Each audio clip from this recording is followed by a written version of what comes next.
우리가 기도의 어머니라고 하면 떠오르는 한 사람이 있습니다.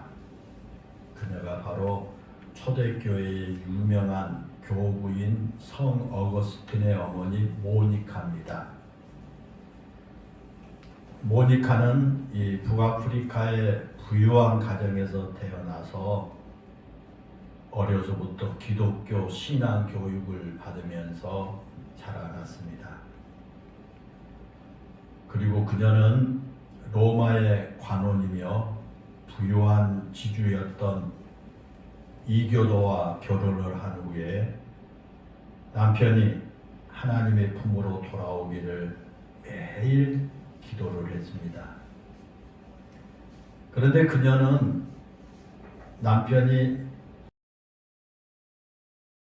강요하는 대신에 자신이 먼저 베드로전서 3장의 말씀을 따라서 자신이 절제되고 단정한 품행을 보이면서 남편이 회심하고 하나님 앞에 돌아오기를 간절히 기도했습니다.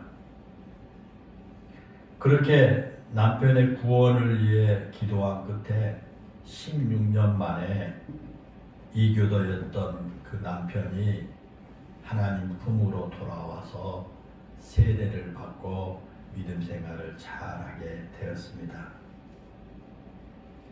그리고 그 모니카의 기도가 더욱 유명한 것은 그의 아들을 위한 기도 때문입니다.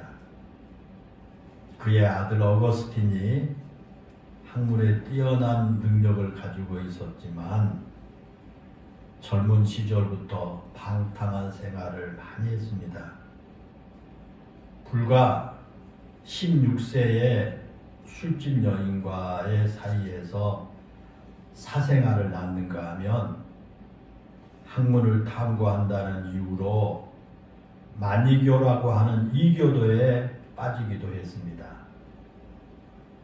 그런 아들을 보면서 어머니 모니카는 아들을 비난하기보다는 아들이 하나님께로 돌아오기 위해 눈물로 매일 기도했습니다. 물론 아들이 학문적으로 뛰어난 일을 이루기 위해 많은 노력을 하기도 했습니다. 그런데 어느 날 아들 어거스틴의 어머니 몰래 이탈리아로 떠나자 모니카는 그 아들이 있는 이탈리아 밀라노에 가서 아들 어거스틴을 찾아냈습니다. 그리고 그 당시 밀라노의 주교가 성 암브로시우스였는데 그곳에서 모니카가 암브로시우스 주교와 신앙적인 교제를 나누게 됐습니다. 그러자 암브로시우스 주교가 자식을 위해 눈물로 기도하던 그 모니카의 모습을 보고 나서 기도하는 어머니의 자식은 결코 망하지 않습니다. 라는 말로 그녀를 위로해 주었습니다.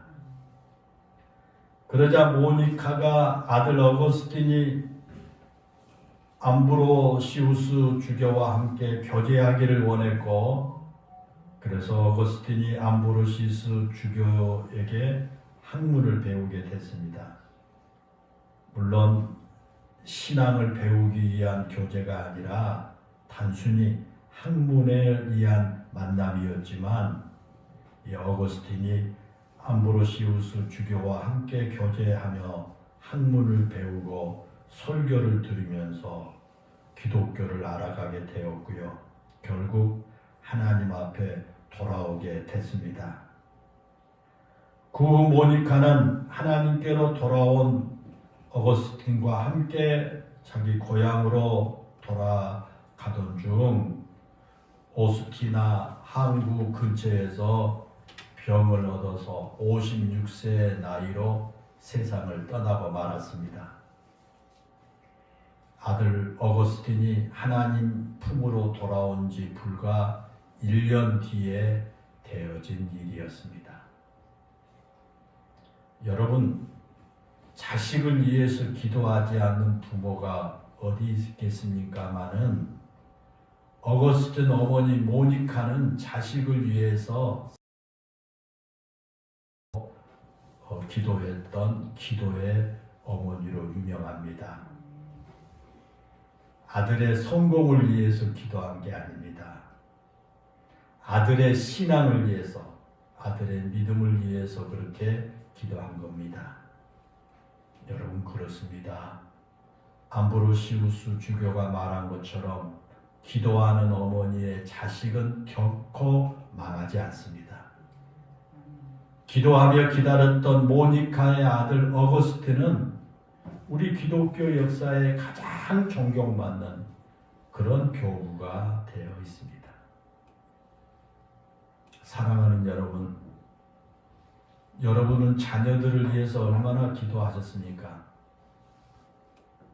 여러분의 자녀를 위해서 얼마나 기도하고 계십니까? 아마 모든 부모님들이 자녀들을 위해서 다 기도하실 겁니다. 그렇다면 우리는 다시 한번 물어보아야 합니다. 우리 자녀를 위해서 내가 어떻게 기도했는가? 내가 어떻게 기도했느냐는 겁니다. 그리고 내가 우리 자녀를 위해서 하나님께 뭐라고 기도했느냐? 라는 이 질문은 대단히 중요합니다.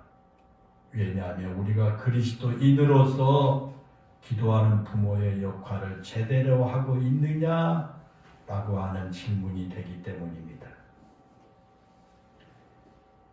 기독교를 알지 못했던 옛날 우리 선조들도요, 자식들을 위해서 기도했고요, 자식들을 위해 엄청난 희생을 감내했습니다.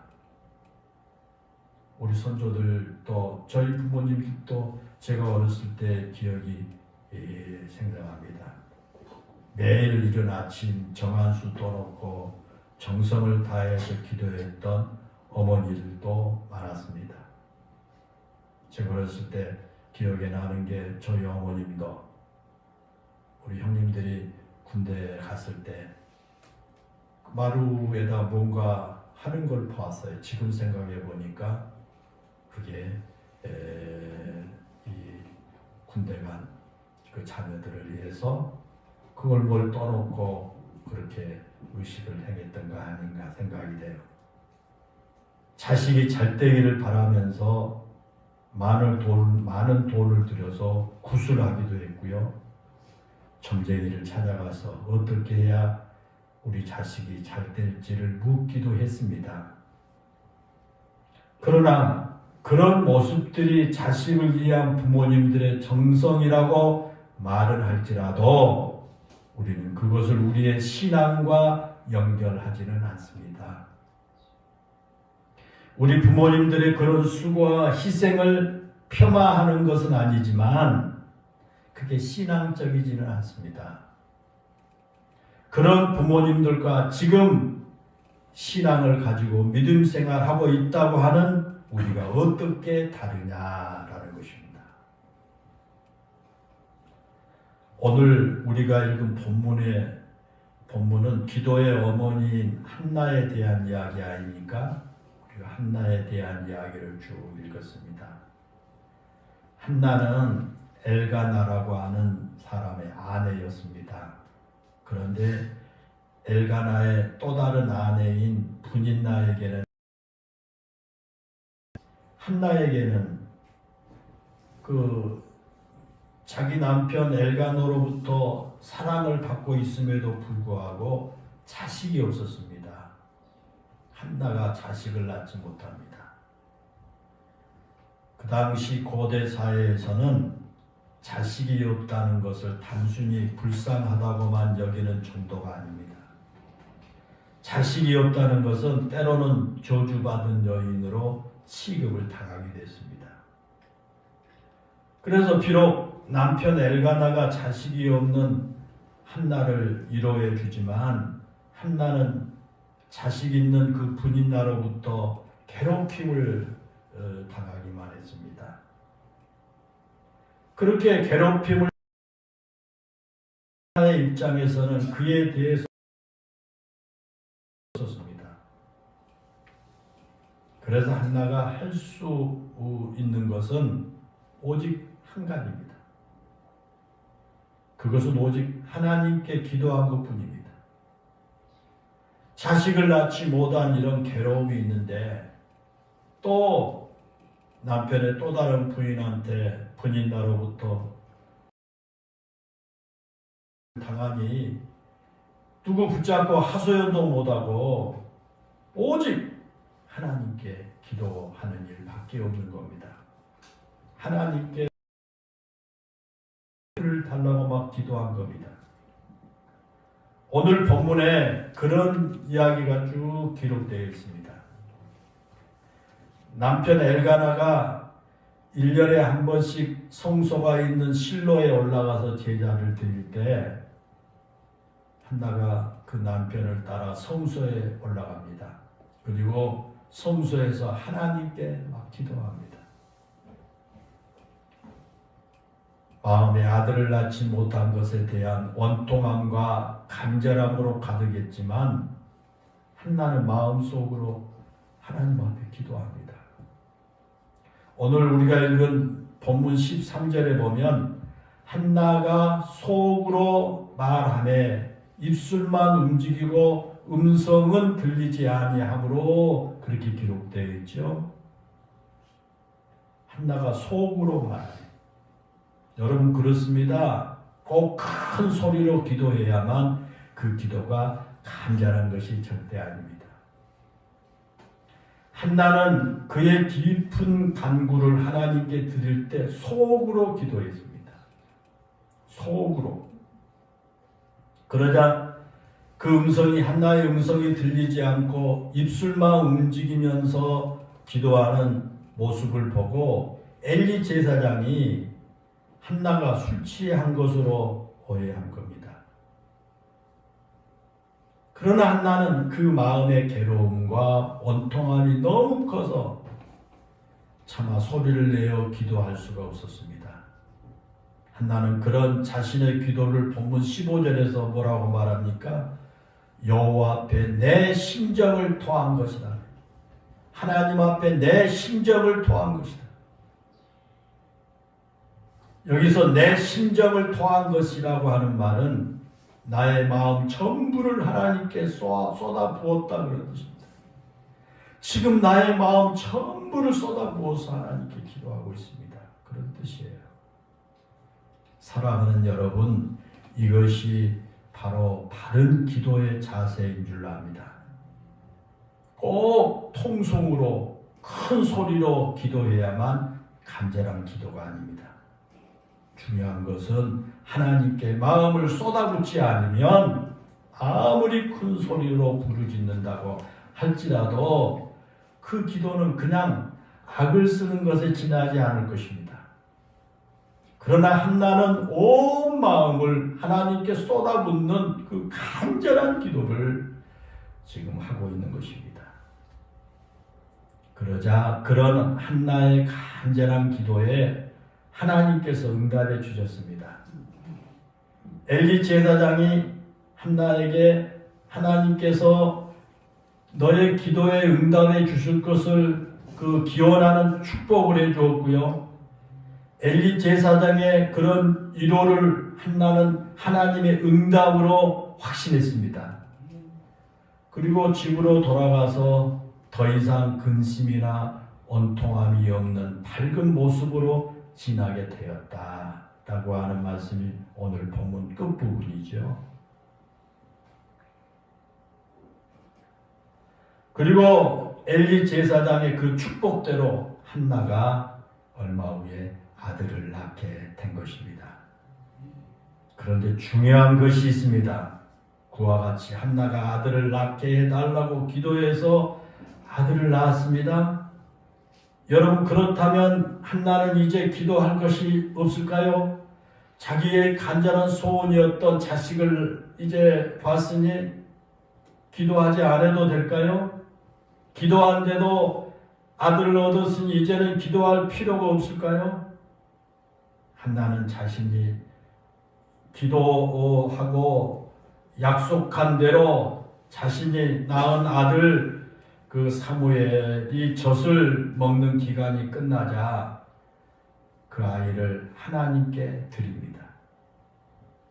기도할 때 하나님과 약속한 거거든요. 하나님 나에게 아들을 주시면, 자식을 주시면 그 자식을 내가 하나님께 드리겠습니다. 약속했거든요. 그런데 정말 젖이 떼자, 아기가 젖을 떼자 하나님께 약속한 대로 드린 거예요. 어떻게요? 성소에 와서 하나님을 섬기는 사람이 되게 한 겁니다. 그리고 그것으로 끝나지 않습니다.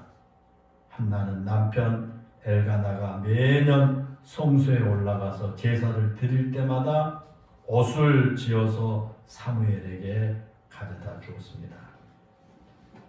그러자 그러한 정성을 지켜본 엘리 제사장이 한나를 다시 축복했고, 엘리 제사장의 축복대로 한나가 그 후에 3명의 아들과 2명의 딸을 더 낳는 큰 기쁨을 얻게 된 것입니다. 우리는 이 과정을 좀 더 깊게 살펴볼 필요가 있습니다. 한나가 첫째 아이인 사무엘을 낳고 젖을 먹일 동안에 그 아이에게 무엇을 가르쳤을까라는 거예요. 첫째 아이 사무엘을 낳아서 그 아이에게 뭘 가르쳤을까? 그리고 왜 한나가 매년 사무엘의 옷을 지어다 주었을까? 엘리 제사장을 도와서 성전에서 지금 거기서 있는데 왜 옷을 지어서 매년 사무엘에게 갖다 주었느냐라는 거예요. 그 당시 제사장은 엘리였고, 엘리의 2 아들이 엘리와 함께 제사장 역할을 했습니다. 그런데 사무엘상 2장 12절에 보면 엘리의 아들들의 그 행실이 아주 나빠 제사장의 아들들인데 행실이 아주 나빠요. 그래서 여호와 하나님을 알지 못했어요. 그리고 사무엘상 2장 29절에 보면 하나님께서 엘리 제사장에게 내 아들들을 나보다 더 중히 여겨 내 백성 이스라엘이 드리는 가장 좋은 것으로 너희를 살찌게 하느냐라고 책망을 하신 내용이 나옵니다.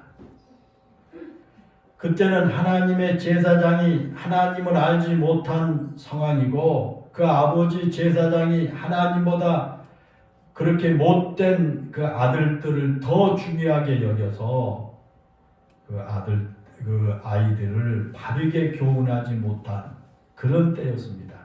한마디로 말하면 이보다 더 나쁠 수 없는 영적 암울한 시대가 바로 한나가 사무엘을 낳고 사무엘을 하나님께 드리던 그런 시대였습니다. 제사장이 자기 자식들도 그냥 방치해 두어서 제사장의 자식들이 그 다른 사람들보다 더 못된 짓을 하고 하나님을 바로 알지 못한, 그래도 그게 전혀 이상하게 보이지 않는 그런 아주 영적으로 암울한 시대였습니다. 그런데 여러분, 그런 시대에 자신의 아들을 하나님께 드리기로 한 한나가 그 아이에게 젖을 먹이면서 어떻게 기도했을까? 뭐라고 기도했을까요?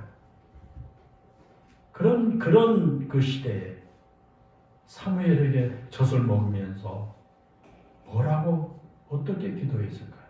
아마 하나님께 온 마음을 쏟아부으면서 기도했던 한나가 그 아이 사무엘에게 젖을 먹으면서 나는 너를 하나님의 사람으로 바쳤다.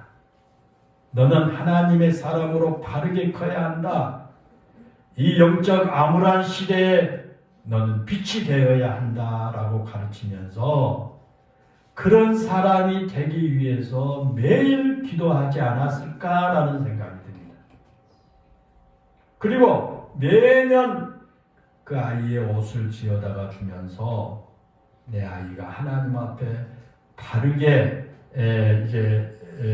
성장하고 또 하나님을 바르게 섬기고 있는지를 살펴보았을 것입니다. 옷을 그 아이의 손에 넘겨주면서 그래 아들아 하나님을 바르게 섬기고 있지? 엄마는 내가 정직한 하나님의 사람이 되도록 매일 기도하고 있단다 라고 하는 그런 말을 전해주었을 거예요. 사무엘은 어려서부터 그런 엄마의 기도와 그런 가르침으로 하나님을 섬기는 사람이 되었기에 일평생 하나님 앞에서나 사람들 앞에서 조금도 부끄럽지 않는 그런 사람으로 살아가게 됐습니다. 나중에 사무엘이 자신의 인생을 백성들 앞에 회고하면서 내가 여기 있나니 여호와 앞과 그의 기름 부음을 받은 자 앞에서 내게 대하여 증언하라. 내가 누구의 소를 빼앗았느냐? 누구의 나귀를 빼앗았느냐? 누구를 속였느냐? 누구를 압제하였느냐? 내 눈을 흐리게 하는 뇌물을 누구의 손에서 받았느냐? 그리하였으면 내가 그것을 너희에게 갚으리라고 하는 그런 말씀이 사무엘상 12장 3절에 나옵니다. 그러자 이스라엘 백성들이 한결같이 당신은 그런 적이 없노라고 했고 당신은 하나님 앞에서나 우리 백성들 앞에서 불의를 행한 적이 없노라고 대답을 했습니다. 평생 하나님을 섬기면서 백성들의 지도자로 살면서 사무엘은 그렇게 정직하고 깨끗하게 살았던 것입니다. 사무엘 선지자가 그렇게 정직하고 깨끗하게 자신에게 주어진 사역을 잘 감당할 수 있었던 것은 전적으로 어머니 한나의 기도 때문이었다라는 겁니다. 어렸을 때 사무엘을 하나님께 바치면서 영적인 그런 암흑기에 이스라엘의 빛이 되게 하기 위해 기도했던 어머니 한나의 기도 때문이었다라고 하는 사실을 우리가 눈여겨봐야 할 줄로 믿습니다. 사랑하는 여러분, 앞에서 말씀을 드렸던 질문을 여러분에게 다시 한번 드리겠습니다. 자녀들을 위해 어떻게 기도하십니까? 여러분의 자녀를 위해서 뭘 하고 기도하고 계십니까? 혹시 여러분의 자녀들을 위해서 기도하는 내용과 여러분의 자녀들에게 바라는 것이 이 세상에서의 출세와 세상에서의 성공이 아닙니까? 어떻게 해서든지 내 자녀가 성공해야 하고 어떻게 해서든지 세상에서 성공하는 자녀가 되는 것이 여러분의 가장 큰 바람이요 기도가 아닙니까? 그러나 우리가 믿고 섬기는 성경은 그렇게 말하지 않습니다. 성경은 우리 자녀들을 하나님을 경외하는 자녀로 양육하라고 가르칩니다.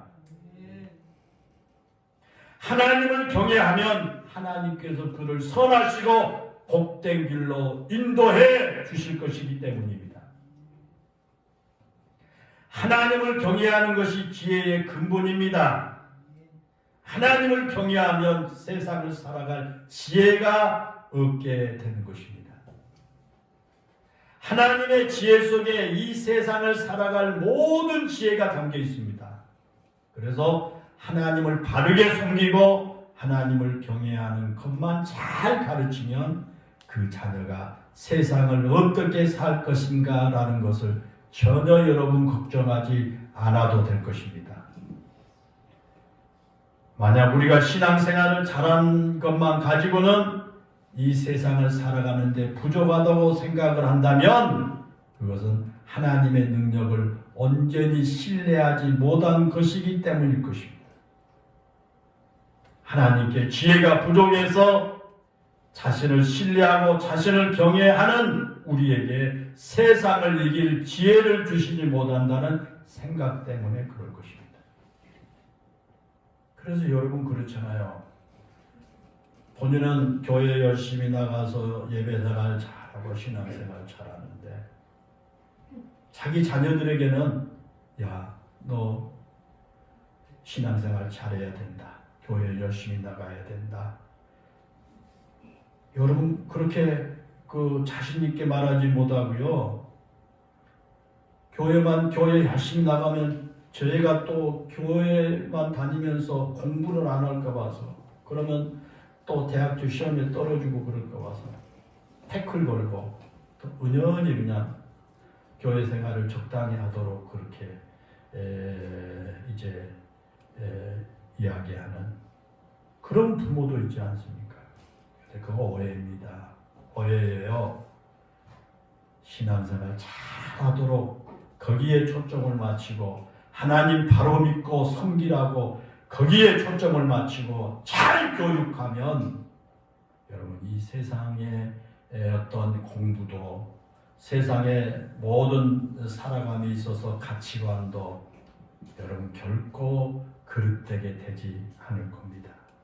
믿음 생활 잘한 사람이 이 세상에서도 성공하고 이 세상에서도 잘된 것을 우리는 많이 볼 수가 있습니다.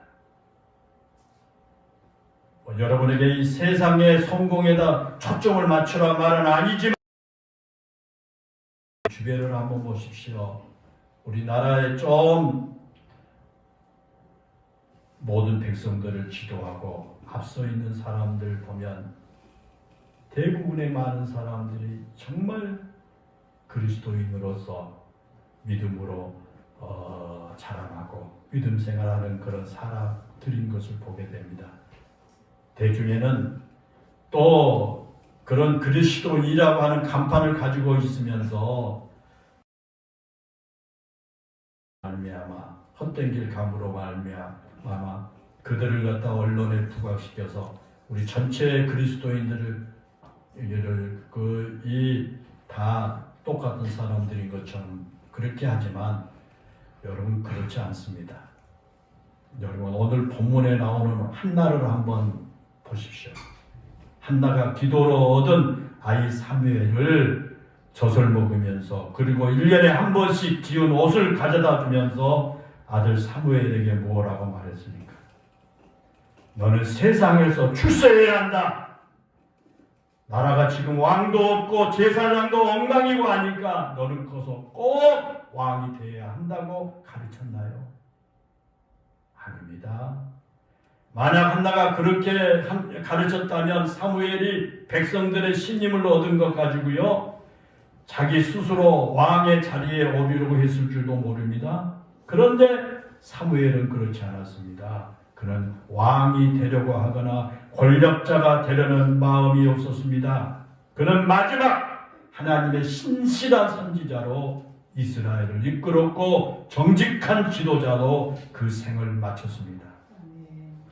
사무엘이 그렇게 살았던 이유는 어머니 한나가 사무엘에게 너는 어떤 경우에도 하나님을 떠나서는 안 된다고 가르쳤고 하나님을 그렇게 섬기는 것이 인생의 최고의 가치라고 가르쳤기 때문입니다. 사랑하는 여러분 그렇습니다. 우리는 우리 자녀들에게 믿음을 가르쳐야 합니다. 우리의 자녀들이 어른이 되고 그 자녀가 결혼을 해서 엄마 아빠가 되었다고 할지라도 우리는 계속해서 그들에게 하나님을 경외하는 방법을 가르쳐야 합니다. 여러분 기도하는 것은 몇 마디 중얼중얼 하는 것으로 끝나서는 안 됩니다.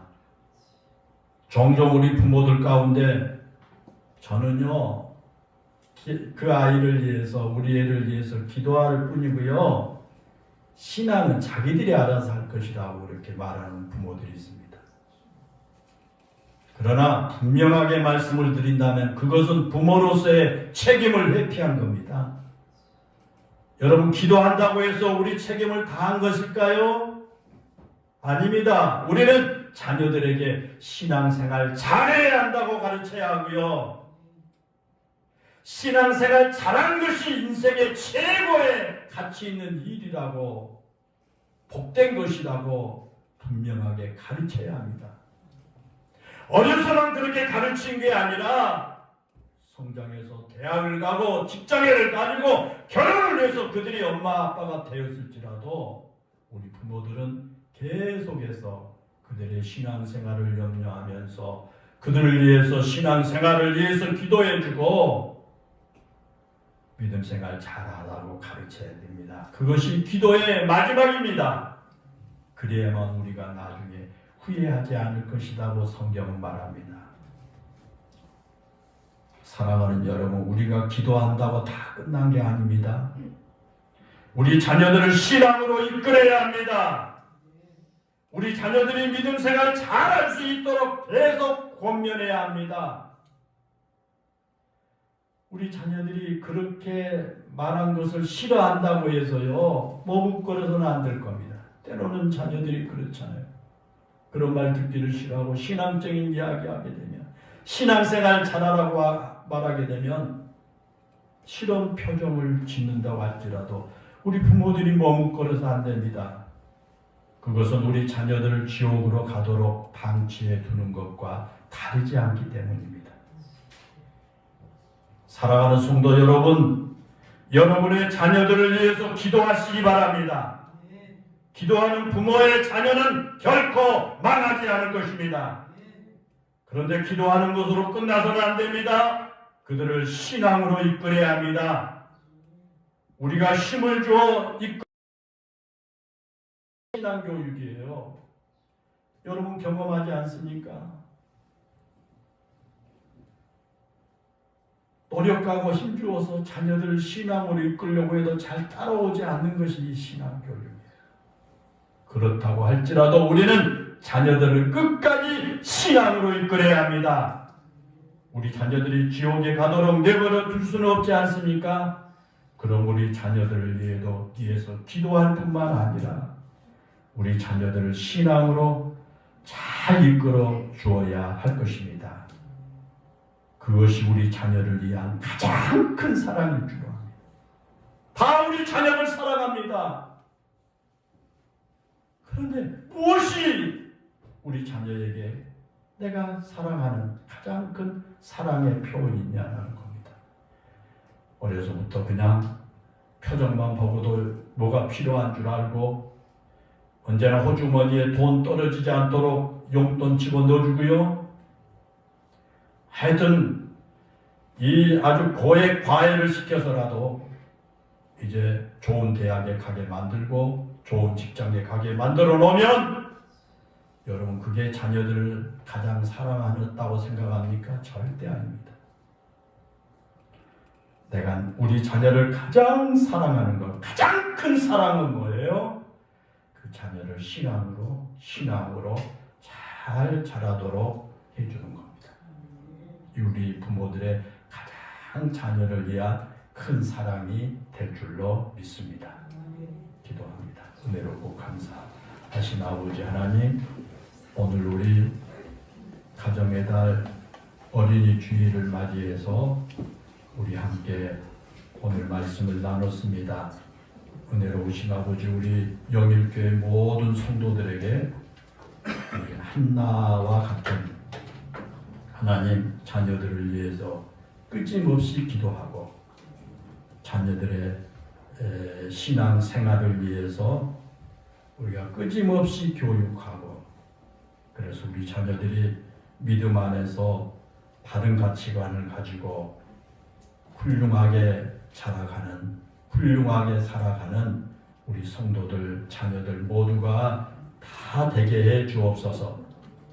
하나님께서도 기뻐하시고 이 세상의 주변 많은 사람들에게도 참 좋은 영향을 끼치고, 하나님 많은 사람들이 우러러보고 두려워할 수 있는 이런 참 행복한 자녀들로 생활하게 해 주옵소서. 예수님의 이름으로 기도하옵나이다. 아멘.